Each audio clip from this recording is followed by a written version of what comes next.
Hello from very cold Ithaca, New York. It is 14 degrees Fahrenheit, which is really cold. But here is my latest guitar build, and I thought I'd share it with you. Very pleased again with this guitar. I think this is quite possibly the nicest one I've actually built so far.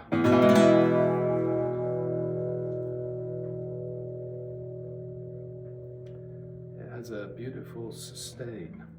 I was reflecting on building guitars. It takes me about a year to build them.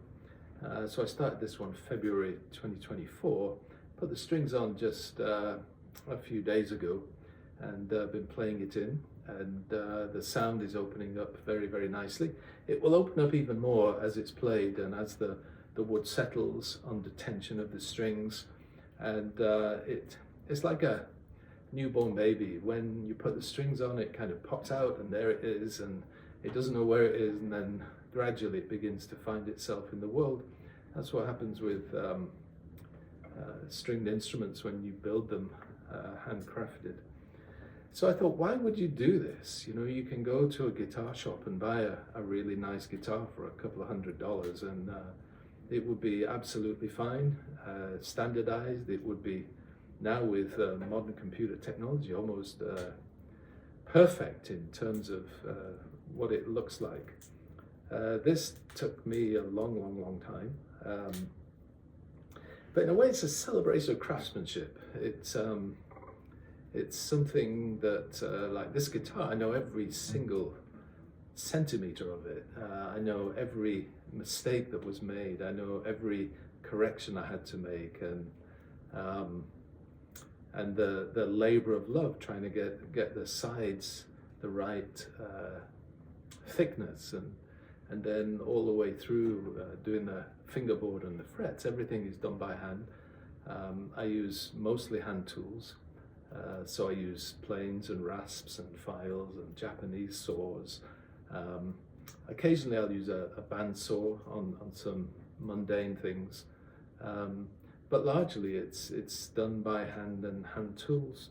So it does celebrate craftsmanship, and that's becoming a bit lost in the world in which we live. So it's a kind of rejection of standardization, that everything's the same. It is a unique instrument. It has a unique personality, and it's a personality that I kind of put into it as I'm building it and shaping it. It's certainly an individual work of art and has a deep connection with humaneness. It's a product of human labor, human sweat, human craft, human mistakes. There's something deep human about building something like this. Of course, it's also a preservation of tradition. This goes back to the 19th century Torres, who built the first modern Spanish guitar, and that's the tradition. So the tradition of building this is pretty much in line with that, the way the neck is set into the sides and things like that. Anyway, here it is. This is the guitar. The top of it is Sitka spruce. You can't see it here really, but it does have some what we call bear claw in the wood, which is where there was imperfections in the wood, and it comes through as a pleasing little kind of waffle in the wood. The back of the guitar and the sides are Chechen or poison wood, and this guitar called Araña, La Araña, because it looks, someone said, like a spider. So you can see in the beauty of the wood the kind of spider shape. It's book matched, of course, so that one side reflects the other side. You can see the deep, wild patterning in the wood, the grain. That makes it really hard to work with. You can see these bits here, which were knots in the wood. They're really hard to get smooth in line with the rest of the wood. But when it's finished, it's very, very, very pretty. And the sides are matching wood to to the back, the Chechen poison wood on both sides, and then at the back you can see where the wood is very similar, and this piece here is a maple piece. The binding on here is also maple. The neck is Sipu mahogany. There's a little bit of maple cap here, and then the fretboard is a rosewood, and then the headstock is rosewood, and that's a quilted maple strip there. You can see the tuners are German Rubner tuners. Anyway, beautiful guitar, and this is what it sounds like.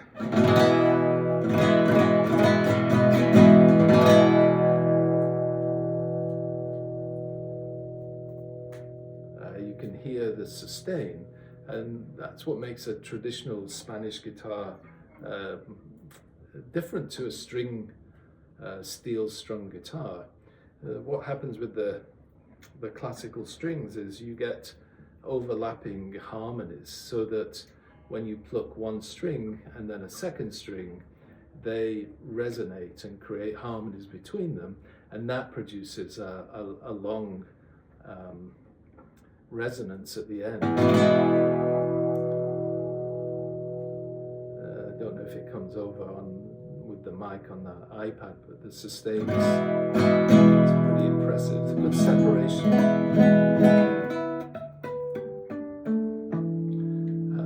It's nicely in tune. You can never get a guitar perfectly in tune. It's pretty standardized, the way the distance between the frets on a scale.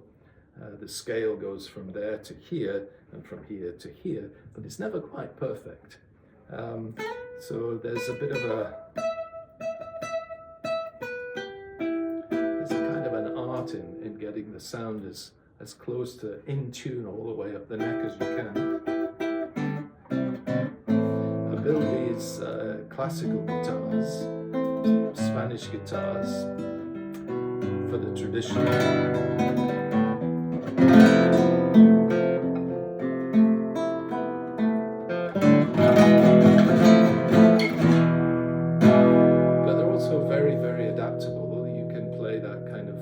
Style. I put a golpeador, which is if you can see, it's a clear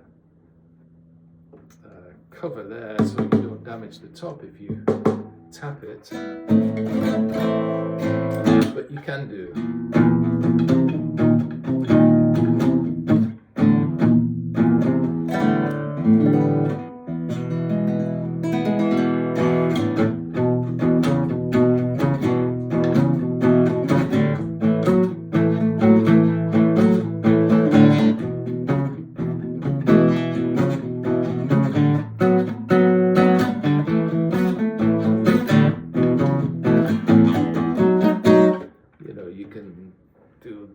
Thing, you can rock it up a bit, you can just do a vamping thing.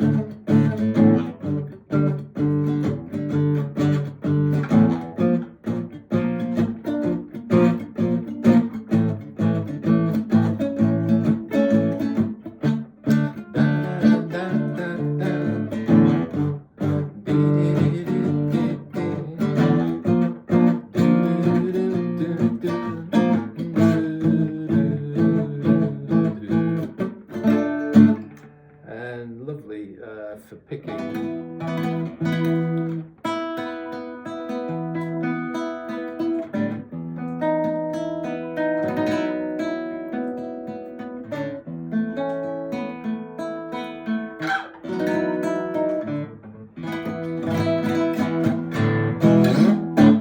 Anyway, that's it. The beautiful rosette is made for me by a master guitar craftsman called Francois Laramé in Quebec, and each one is unique on the guitars I build. Anyway, this is my 7th guitar, and I should say this is a rosewood bridge here. And if you're interested in the guitars, send me a private message and